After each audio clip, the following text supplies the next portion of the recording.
Si vous pouviez revivre un arc de One Piece, lequel ce serait? Bon, la majorité d'entre vous ont pensé à Marineford, Enies Lobby, Dressrosa, Whole Cake Island. Mais s'il y a bien un arc qui m'a donné des frissons dès la première scène, c'est celui de Wano Kuni. Alors aujourd'hui, on va retracer l'histoire de l'arc, voir l'impact qu'il a eu dans la communauté, les changements qu'il a apportés à l'œuvre, et aussi répondre à la question, est-ce que c'est supérieur à Naruto? Parce que ouais, j'aime bien comparer ces deux arcs, puisque ça reste dans le thème des ninjas, vous avez compris. Déjà, il faut savoir que c'est l'un des plus longs et intenses arcs de One Piece. Alors déjà, Wano Kuni, c'est un pays isolé qui est contrôlé par le Yonko Kaido, mais aussi le shogun Orochi. D'ailleurs, j'ai fait une vidéo où j'ai parlé de lui, allez la voir. Et bref, à cause d'eux, la population souffre de famine, de maladies causées par les usines de Kaido et de l'oppression. Du coup, les chapeaux de paille vont se rendre à Wano pour honorer la promesse faite à Kinemon, libérer ce putain de pays qui est dans la merde depuis 20 ans. Du coup, l'équipage des Mugiwara, ils se sont séparés pour infiltrer Wano, et du coup, Luffy, quand il arrive avec son équipe, suite aux événements, il va direct rencontrer Kaido, où il va se faire salement atomiser, parce qu'il était pas du tout prêt. Du coup, ils se retrouvent dans une prison à Udon à faire des travaux forcés. Ouais, là, c'était chaud. Pendant ce temps-là, il y a Zoro, Sanji, Robin et tous les autres qui sont dans différents endroits de Wano, en essayant de rallier des samouraïs pour du coup la guerre. Luffy qui est en prison va rencontrer également Eustace Kid, un supernova qui s'est fait foudroyer par Kaido. Et ensemble, ils vont se battre pour pouvoir aider d'autres samouraïs très importants. Zoro va récupérer un nouveau katana qui est très important pour la suite. On aura le flashback de Oden Kozuki qui nous mènera à la fameuse bataille d'Onigashima. Elle se déroulera pendant la bataille du festival où les chapeaux de paille et leurs alliés infiltreront Onigashima, l'île où Kaido et Orochi ont organisé une méga fête. Et dès le début de la bataille, c'est des combats massifs entre les samouraïs, les Minks et les forces de Kaido. Kaido utilisait ses Tobiropo, les chapeaux de paille démenaient partout. Et on a le fameux groupe de GOAT,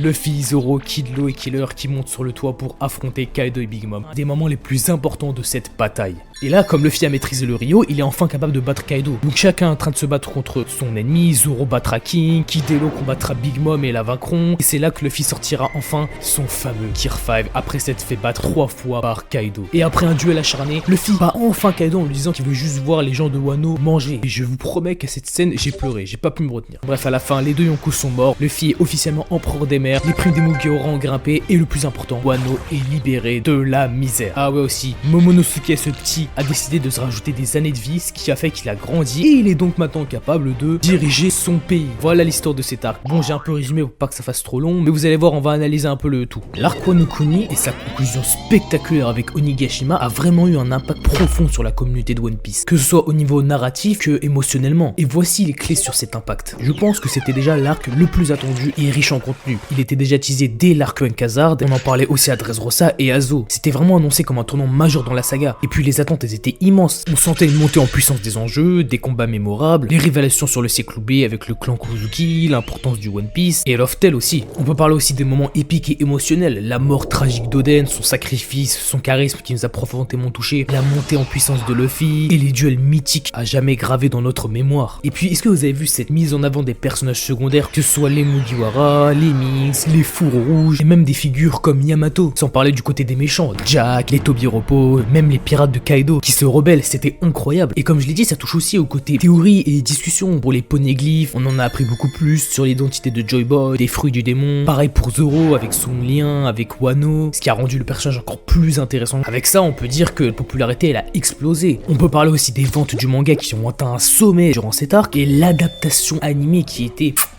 J'en parlerai juste après. Le seul truc que je pourrais dire, c'est que malgré son succès incroyable, l'arc il était assez long. 4 ans pour que l'arc se finisse. Mais ce n'est pas tout. Des critiques ont aussi été mises sur le fait que les méchants ont perdu trop facilement, que ce soit les Tobiropo ou la défaite de Big Mom qui était un peu trop rapide. Et là on n'a pas encore parlé de l'impact dans l'univers de One Piece. On commence déjà avec la montée en puissance globale de Luffy. C'est devenu un empereur. C'est incroyable, un véritable empereur. Pas le 5e empereur là, le vrai.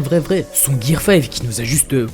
Waouh. Et puis l'évolution des Mugiwara, Zoro, Sanji, Usopp, Nami, tout le monde, même Robin. Pareil pour Wano, c'est vraiment un pilier historique et géopolitique. On comprend que maintenant c'est la clé du siècle oublié avec ses connexions aux poneglyphes, les différents clans. On sait maintenant que c'était une pièce centrale pour découvrir Loftel et le One Piece. Et maintenant que 2 empereurs ont chuté, ça bouleverse complètement l'équilibre des forces mondiales. On a un nouvel ordre des Yonko, et des personnages comme Baggy, Shanks et Barbe Noire peuvent enfin passer à l'action sans se soucier du reste. C'est ce qui font que les enjeux narratifs sont encore plus renforcés. Et pour finir, au niveau de l'animation, ça a vraiment marqué une révolution. À chaque épisode, c'était encore mieux. On peut parler de l'épisode 1015, là où l'animation a vraiment commencé. C'est une spectaculaire de Marco, Sandy, Zoro, les combats finaux avec Killer, l'animation du Haki qui était juste magique. Je vous mets quelques scènes qui sont pour moi les meilleures. C'est vraiment une qualité cinématographique digne du cinéma. Toute cette amélioration des combats, ces effets spéciaux audacieux et ces moments marquants ont fait que la popularité de l'anime a vraiment atteint un pic énorme. Vous l'avez vu sur les réseaux, c'était la hype. On a découvert des nouveaux fans, dont moi, parce que j'ai commencé Wano juste avec les petites affiches que je n'oublierai jamais, jamais gravées dans mon cœur. Et même les prix et les reconnaissances. Certains épisodes ont été acclamés comme étant les meilleurs épisodes animés de tous les temps, dont l'épisode de Zoro versus King. Franchement, si vous envisagez de regarder One Piece, allez le voir, c'est juste magnifique. Maintenant, on peut vraiment comparer One Piece à d'autres animés, Demon Slayer, Jujutsu Kaisen, bref. Mais maintenant, je sais ce que vous voulez. Qu'est-ce qui est mieux entre Wano Kuni Onigashima et Naruto? Déjà, on peut voir que cet arc-là, il explore des thèmes universels comme la liberté, la rébellion contre la tyrannie de Kaido, l'importance de l'histoire. On a des enjeux globaux, une construction de l'univers qui est beaucoup plus approfondie du coup, comparé à d'autres arcs, alors que Naruto dans son ensemble, c'est plus sur la volonté, les relations humaines, mentor, sensei, tout ça, et surtout les trahisons avec une quête de paix. Ces thèmes, ils sont surtout émotionnels et puissants. On a pu le voir avec des personnages comme Sasuke, Itachi, Naruto, Jiraiya, chose qu'on ne retrouve pas trop dans l'arc Wano Kuni. Et puis au niveau des enjeux globaux, c'est plutôt des conflits entre villages et pas entre tyrans comme Kaido. On a les menaces aussi de Madara, Obito qui introduisent des enjeux mondiaux similaires, comme un vrai antagoniste qui sème la terreur. Ce truc, c'est que Naruto, comparé à Wano Kuni, parce que là c'est vraiment chose que je fais, c'est que Naruto c'est un monde riche, un monde très très riche. Et au niveau des personnages, je pense que les fourreaux rouges sont tout aussi bien développés que des personnages de Naruto. Pour moi, l'animation de One Piece est totalement supérieure à celle de Naruto, et je parle aussi de Boruto. Au niveau des combats, ça reste à voir. Cependant, la popularité de Wano Kuni a vraiment éclipsé celle de Naruto. Quand on compare le mode Baryon au Gear 5, mais ça n'a rien à voir. J'ai vu parler pendant un mois du mode Baryon, alors que le mode K, il a explosé. Donc conclusion, ça dépend de vous. Pour moi, Wano Kuni est supérieur à Naruto dans son entièreté, même si j'ai un petit fait pour les personnages comme Madara, Itachi et autres. Dites-moi votre avis en commentaire, likez, abonnez, commentez, et Robin est meilleur que Nani.